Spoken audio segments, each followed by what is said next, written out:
start the second part of the afternoon's program.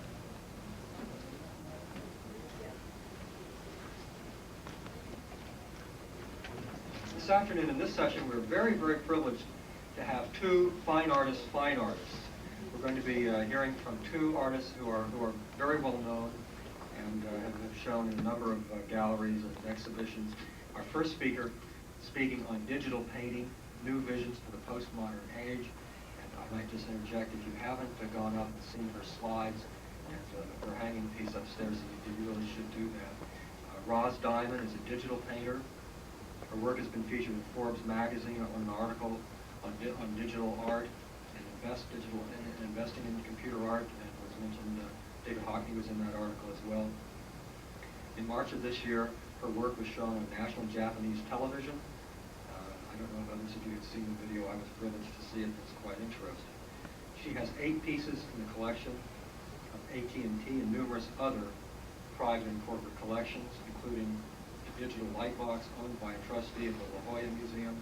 Her work has also been featured in the first CD-ROM art gallery, which is the Verbum Interactive I.O.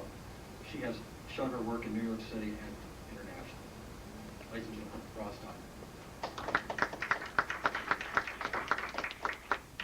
Hi, thank you. Before I start, just want to give thanks to Ken Roberts for making this conference possible. I think that this conference is long overdue in terms of having a conference that is geared towards fine art. I'm really excited about it. Thank you, Ken. Postmodernism, you probably heard that word and went, oh my God, not postmodernism again. What does it mean? I'm not really sure. It seems to be anything that comes after modernism. And when you think about modernism, it spans quite a bit of time. You can think of Cézanne to Donald Judd, so I'm not too worried about us being in there in postmodernism. I read a book recently called Postmodern Currents by Margot Lovejoy, and it's a really interesting book. I would recommend it. And she says, the eye of any age is the mind of that age. And I truly believe we are the eye of our age. I think we're part of an exciting revolution, and computers are everywhere.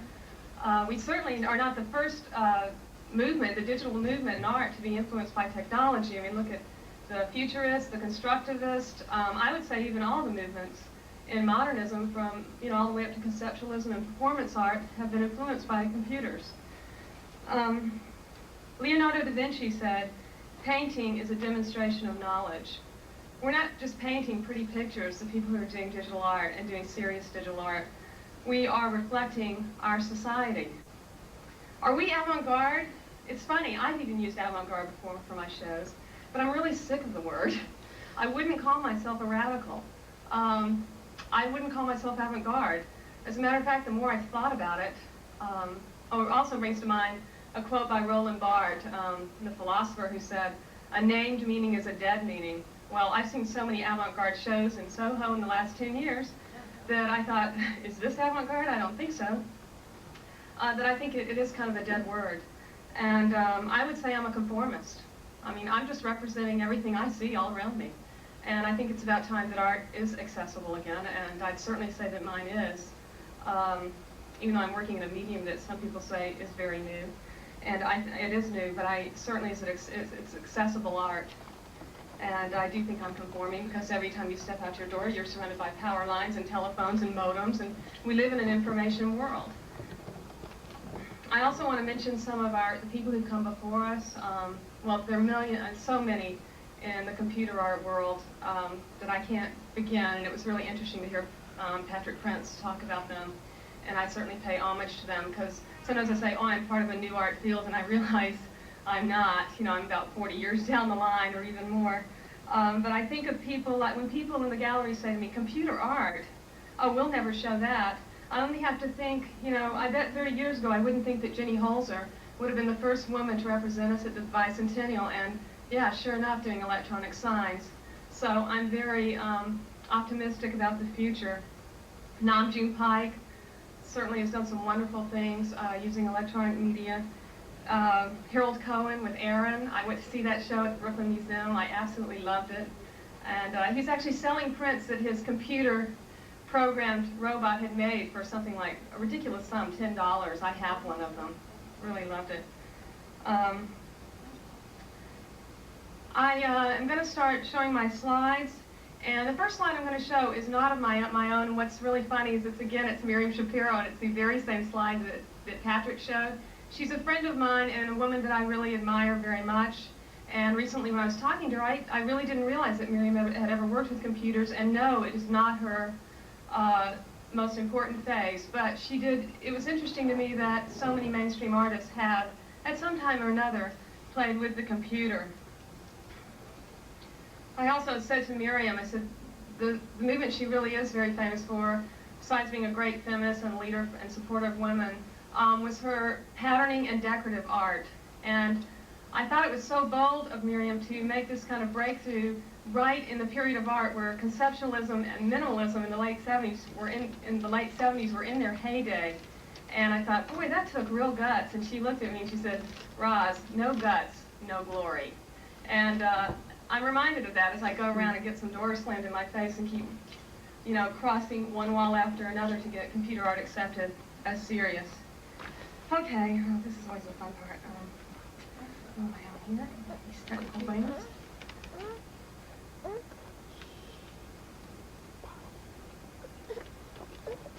And there's the piece again, Miriam Shapiro's Keyhole. She did work with computers in the early 70s. And I just wanted to start with this image as indicative that many mainstream artists have used the computer off and on years before us. The rest of the slides are, trying to get this to go, my own work. And I'm showing work that I've been a painter for many years, I guess about 20 years. And I'm going to be showing quite a bit of my whole series that I called information paintings. I was very influenced by living in cities, and when I first came to New York, is this in focus, folks?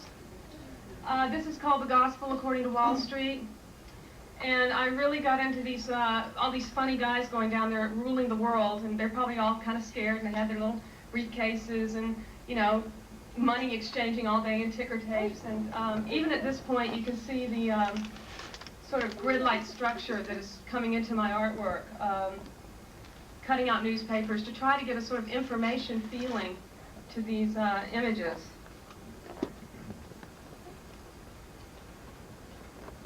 Can't seem to get this right. Oh, I'm on the wrong button. It's these high-tech gadgets. At this point, I was working in offices all over town trying to support my habit of art, and I was always obsessed with all the typewriters going and the different monitors, faxes and modems. And this is an oil painting about 36 by 50 inches.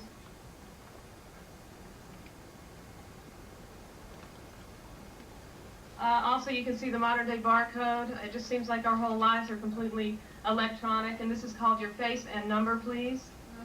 18 by 24. Oil on canvas.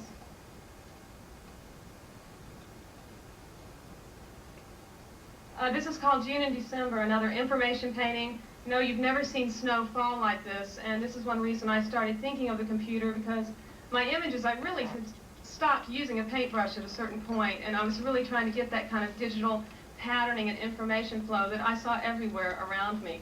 And the time-space question, how you could be at the beach, also be walking down a wintry street in New York. You can be so many different places at the same time due to these sort of condensing of our senses due to high technology. This is called June and December. A guy walking down a New York street but thinking about bikinis on the beach in the summer. Walk the dog. You can't get more electronic than this, except by going to the computer, which I'm not there yet. This is all still oil on canvas. Doing a lot of masking tape at this point, and just, I'm painting digitally, almost trying to paint pixels.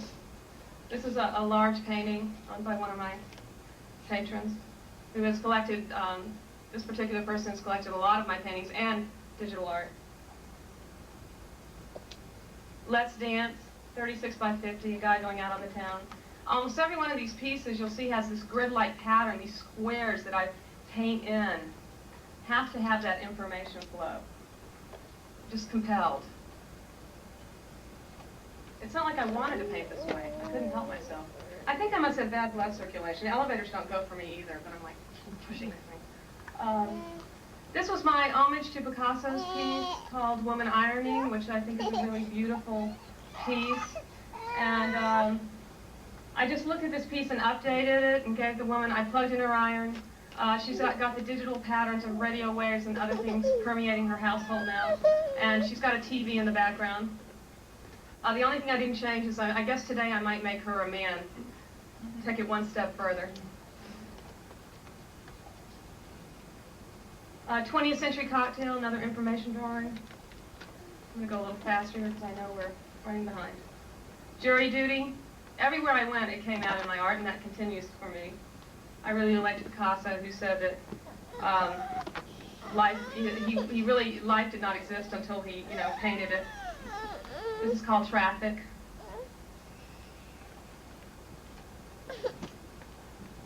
Bartok. All oil and canvas here. Going Mobile.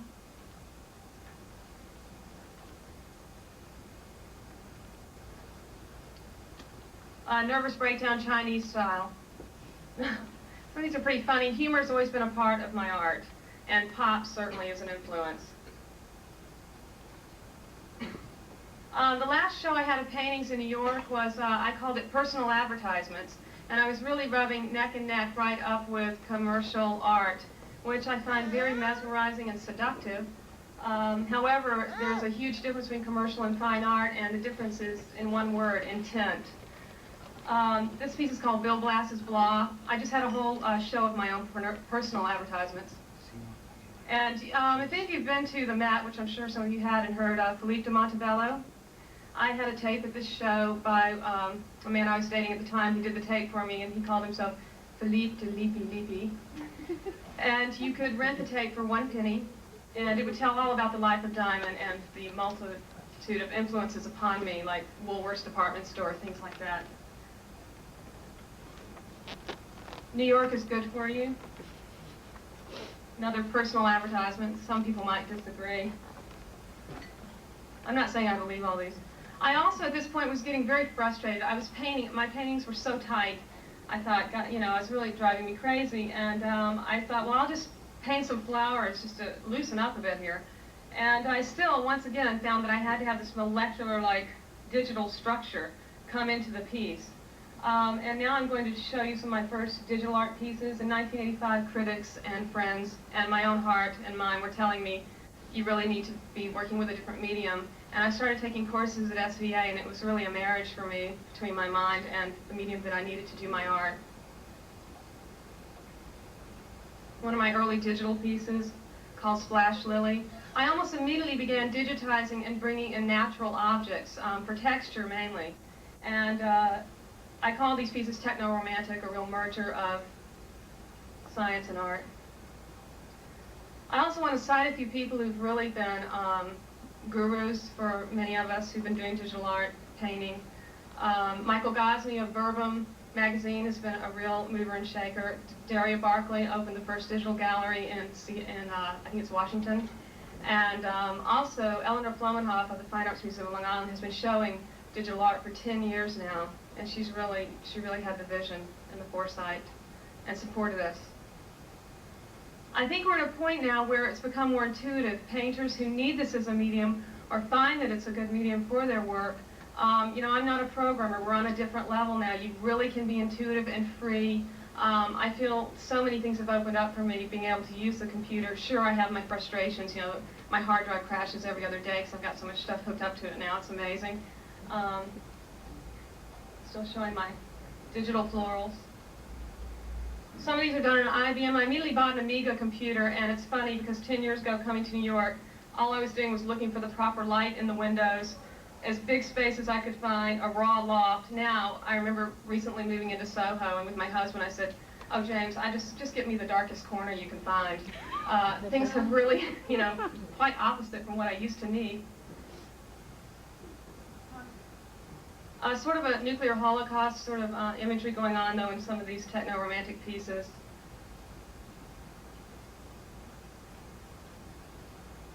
This piece was shown in Japan a couple of years ago at an international exhibition. My hard copy is photographic. I'm doing most of my work. You can see one of my light boxes upstairs. I love what Nam June Paik said, that the cathode ray tube will replace canvas. Ultimately, just like collage has replaced paint, or not necessarily replaced it, but as another medium for paint. And I'm really looking forward to the day when I can take this clicker, and assuming I can learn how to operate it, can click on my wall and get, you know, a piece that is truly the medium itself. That's why I'm using Chrome transparencies, putting them in the thinnest state-of-the-art light boxes, because I'm really trying to show the electronic, the pixel, that electronic medium. You know, I don't need to do those squares anymore because the squares are already there. Yippee. My pieces I limit to 25. Right away, I had sold many pieces as a painter, and it was very important to my patrons to know how I was going to market this new work. As a matter of fact, one of my patrons sat down with me at a Chinese restaurant. He knew how excited I was about this, and he caught the same fever. And there was no way I could afford a computer at that time, and he did put down the money for the computer, and we made a deal that he would get a piece in the future from the computer.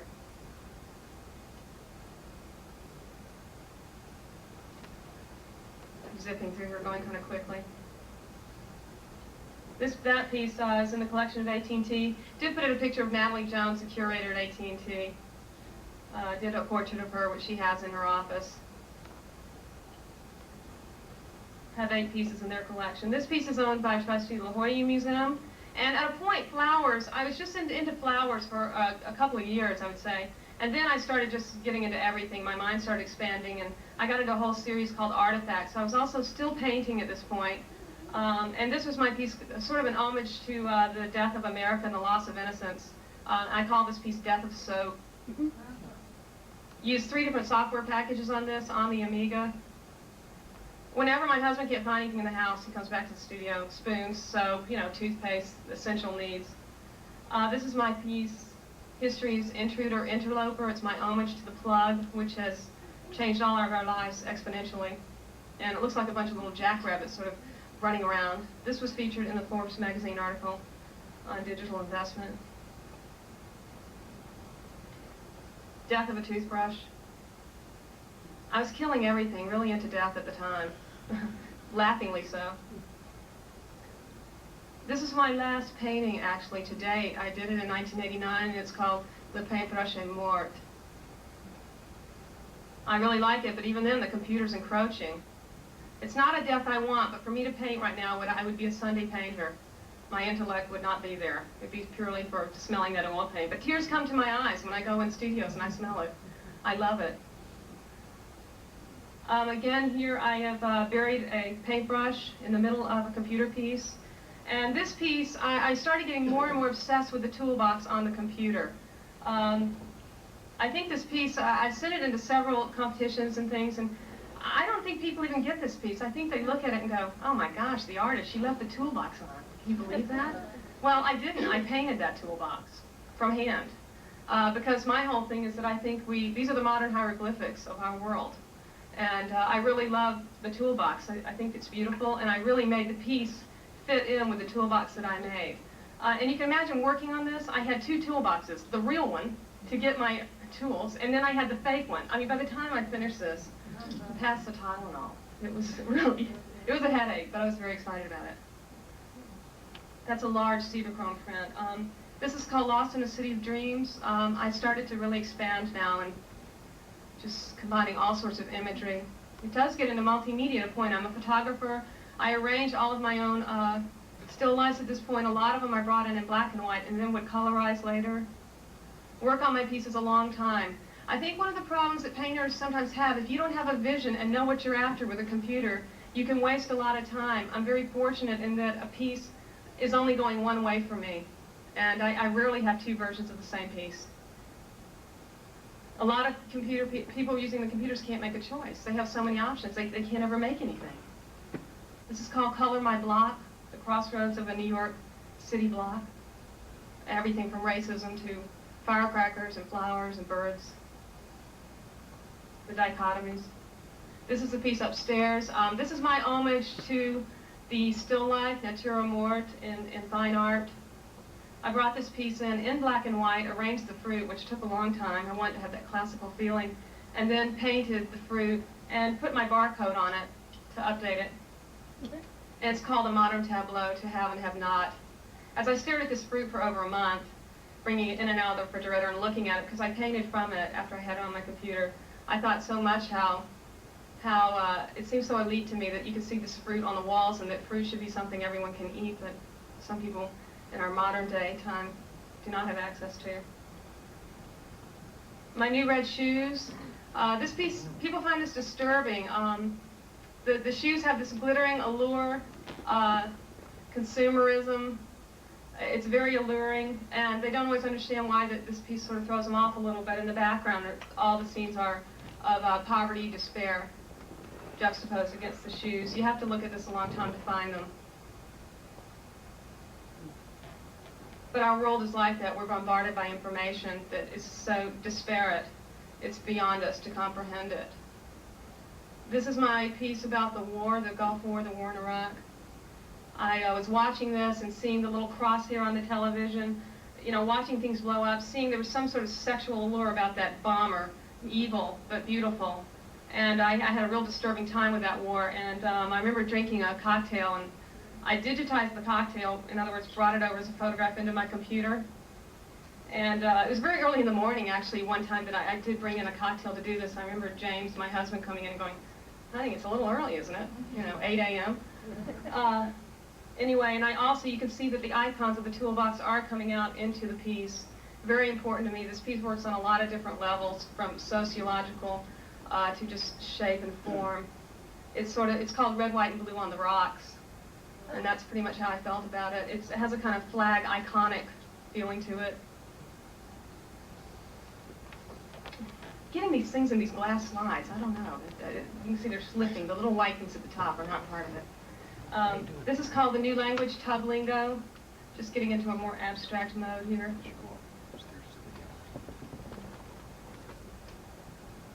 This is the first piece I'm showing you. I only have one more piece after this. This is called Digital Sushi, and it's done on a Macintosh. And as firmly as I believe that the artist makes the art, I also believe that technology influences us incredibly. And having a Macintosh, 24-bit color, and also Radius TV, has been just a wonderful thing for me. It's expanded my horizons so much.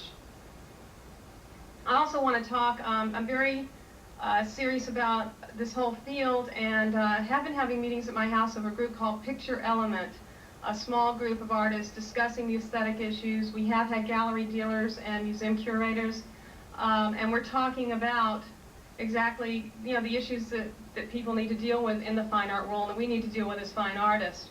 Everything from educating the fine art world as to what we're doing, because I think a lot of the fine art world is just a little intimidated about it. They don't know how to sell it, and they don't know how we do it.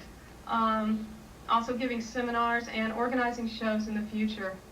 But it's been very exciting, and we have a lot of arguments.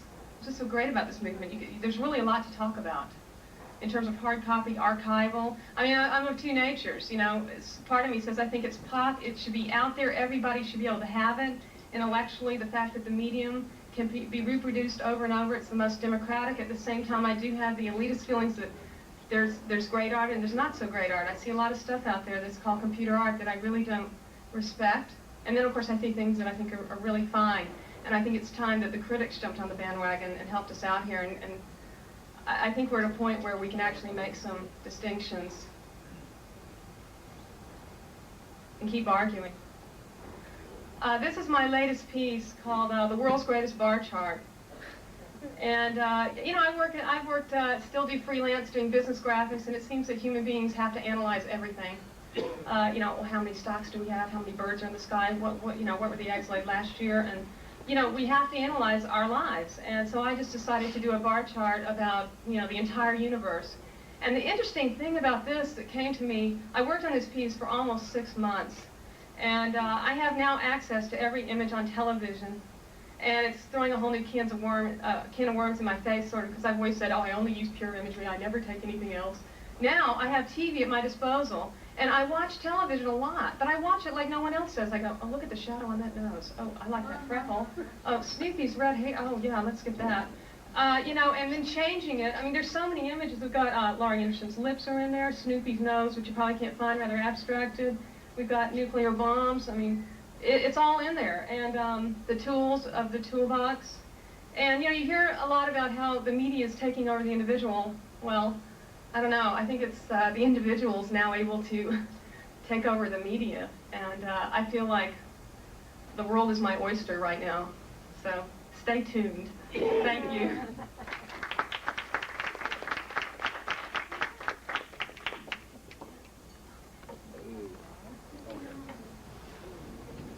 Ross, thank you very much.